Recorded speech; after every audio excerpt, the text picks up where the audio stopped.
What's up, Taiwan? I'm Joyce with news from here in Taiwan and around the world. Protesters have gathered in Taipei to demand an end to Japan's release of treated Fukushima wastewater in the Pacific Ocean. The release, which Tokyo began 2 weeks ago, has caused controversy throughout East Asia. Sally Jensen was at the protest. 反税福岛污水排放入海，日本政府撤回决定。 A small group of environmentalists and anti-nuclear activists gather in Taipei to protest on an issue long at the forefront of their concerns, nuclear waste. But this time the issue transcends national borders. Activists here outside the Japan-Taiwan Exchange Association in Taipei are demanding the Japanese government end the release of treated nuclear wastewater from the Fukushima Daiichi nuclear power plant. They say the release is unscientific and irresponsible and leaves coastal communities and consumers vulnerable to radioactive contamination. 那我们认为这是非常不公平的，因为等于日本把核灾的责任、核灾事故后续要清除的这些成本转嫁到全球的环境上，甚至让邻国的都要承受到这个成本。 Japan's government began the release of the mildly radioactive wastewater 2 weeks ago. It was used to cool the nuclear reactors of the plant, which suffered several meltdowns after it was hit by a tsunami in 2011. It's caused public outcry in Japan's neighbors Taiwan, South Korea, and China. Opposition is strongest in China, which has slapped a ban on imports of Japanese seafood. But the UN's nuclear watchdog has approved Tokyo's actions, and several senior officials have sought to ease people's worries by eating fish caught near the discharge point.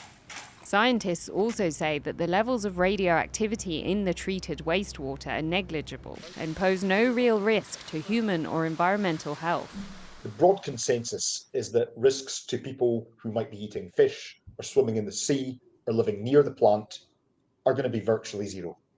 The release is part of the Fukushima plant's decommissioning and is set to go on for several decades. And for the environmentalists in Taiwan, it's the unknown risks over the long term that concern them the most.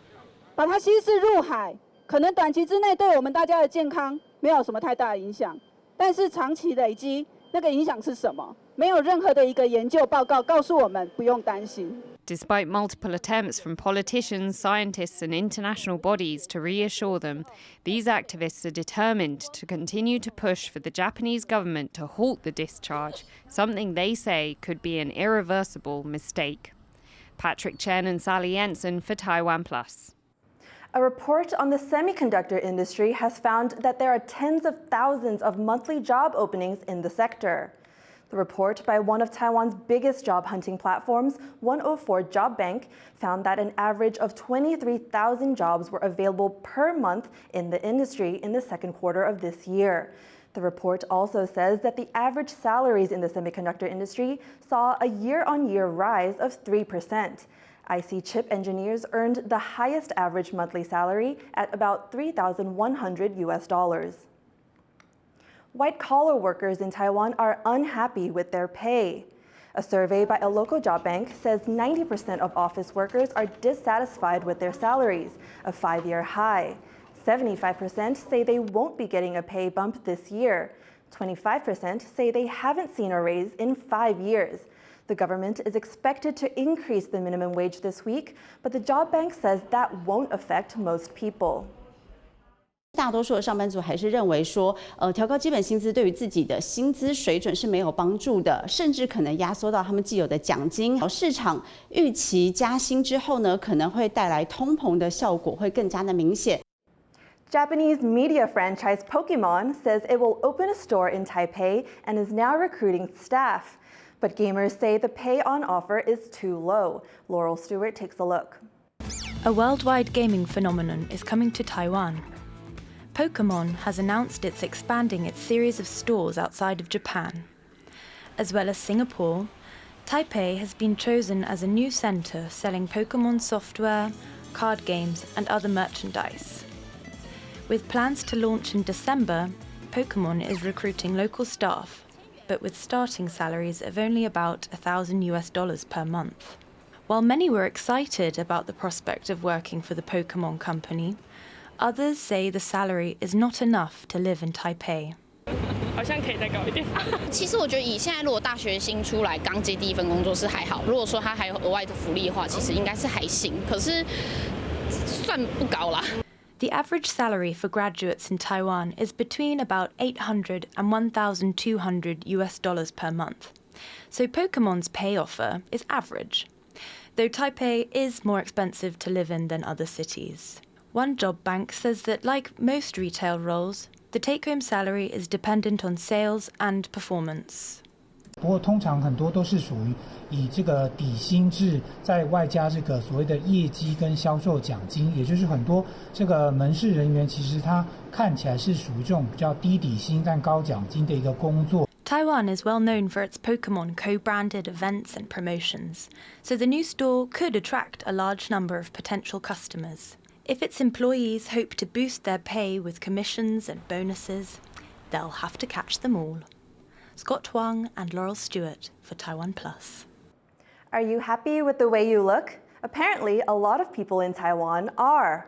A global study linking a positive body image to better life satisfaction has ranked Taiwan second in the world. Malta scored the highest out of the 65 countries surveyed, with Australia in last place. The study is one of the largest ever conducted on this topic, sampling over 56,000 people. Researchers found single people had a higher positive body image on average compared to people who are married or in a relationship. The study also found that people living in rural areas tended to be happier with the way they look. What if you could help the environment just by going outside for a walk?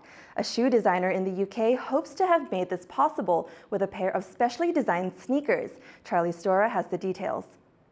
A stroll through nature is a relaxing leisure activity, but industrial design graduate Kiki Grammatopoulos may have found a way to make it a win-win for both humans and nature. If you look at Kiki's shoes, you'll notice they have an unusual design.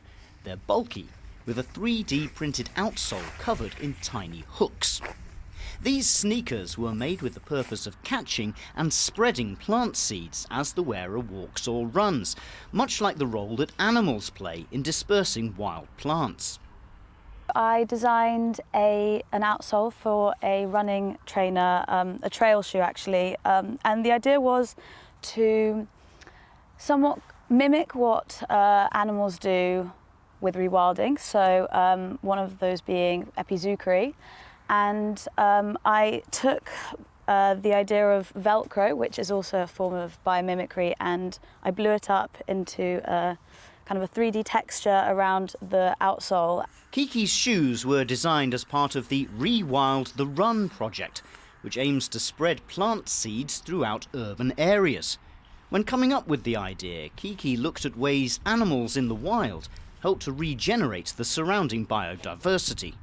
When it comes to rewilding in the wild, a keystone species such as a bison would disperse seeds through their fur and their hooves. So I'm using those details to try and replicate that in footwear and in the outsole. So if you were to run within the urban environment, you could basically mimic what a keystone species would do. Kiki is now working with a London-based running club to test rewilding patches as an accessory on other types of shoes. She hopes, with the help of runners, her design can raise awareness of and help combat loss of biodiversity in towns and cities. We're going to have 2 out of 3 people are going to live in an urban environment by 2050. So the depletion of biodiversity is so concerning, especially for not just wildlife, but also for human life and for our mental health. And there's so many positives to having our biodiversity. So I think, yeah. Kiki is looking to build on her shoe design with the help of other rewilding experts and hopes that by doing so, it'll help bring a bit of nature back into the city. Scott Huang, Sandy Chi and Charlie Storer for TaiwanPlus.